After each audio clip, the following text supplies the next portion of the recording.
Assalaamu calaykum. Halkani waa kanaalka Cilmi Baaris. Warbixinteena maanta waxaan kaga hadlaynaa mid ka mid ah dalalka ugu faqrisan adduunka.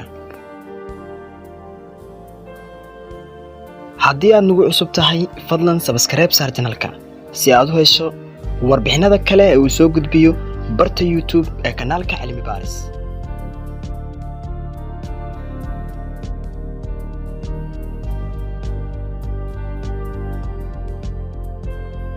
waddanka Congo oo sidoo kale loo yaqaan DR Congo waa dal dhaca bartamaha qaaradda Afrika.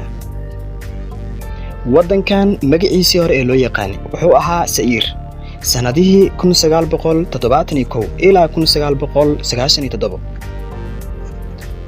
Congo baaxad ahaan waa dalka ugu weyn wadamada Saxaraha ka hooseeya ee qaaradda Afrika, ahna kan labaad ee ugu baaxadda weyn guud ahaan qaaradda. sidoo kalena waa kan 11aad ee caalamka ugu baaxadda weyn.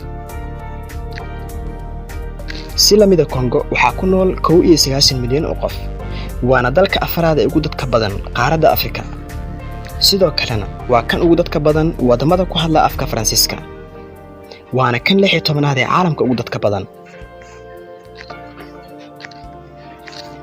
dalkan dhaca bartamaha Afrika wuxuu xuduud la wadaagtaa wadamada kala ah Jamhuuriyadda Congo, Jamhuuriyadda Afrikada Dhexe, Koonfurta Suudaan, Uganda, Rwanda, Burundi, Zambia, Tanzania iyo Angola oo laba qaybood ah. waana dal leh xeeb aad u yar oo ka tirsan Atlantic Ocean-ka. waddankan ayaa ah dal la daala dhacayo dagaalo, rabshado, dilal, dhac, kufsi iyo faqri xad dhaaf ah. dadkiisuna waxay u qulqulaan wadamada deriska ah iyagoo ka raadinaya amni iyo nolol ka fiican tan dalkooda ka jirta.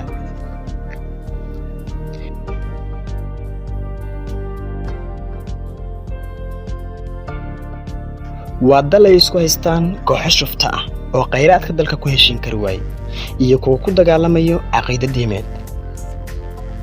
dhaqaalaha dalkani waa mid aad u liita, kana mid ah dalalka ugu faqrisan koonka. inta badan dadka waddankan dega ayaa quuta $1 maalinkii ama wax ka yar. cudurro baan ayaana ka dilaaca oo ay rabshaduhu dhaliyaan. dalkan marka laga soo tago faqriga iyo maamul xumida dadkiisa haysata, waa mid ka mid ah wadamada dunida ugu qanisan marka laga eego kheyraadka ku jira ciidiisa. dahabka, diamond-ka, birta iyo macdanaha kale ayuu caan ku yahay. waxaana lagu qiyaasaa lacag dhan $24 trilyan oo kheyraadka dalkaasi ceegaaga. laakiin waa mid ay si siman uga ooman yihiin dadka dalkaas.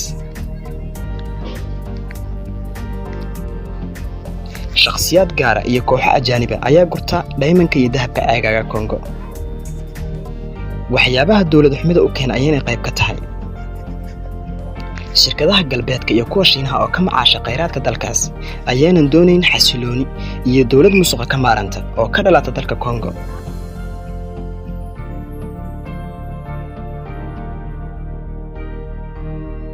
tirada dadweynaha waddankaas ayaa aad u korayso, balse waa kuwa qabatima nolol aad u adag oo uusan heerka cimrigoodu dheerayn. caafimaadka, waxbarashada iyo waxyaabaha kale ee asaasiga dalka ayaa ciriiri ah.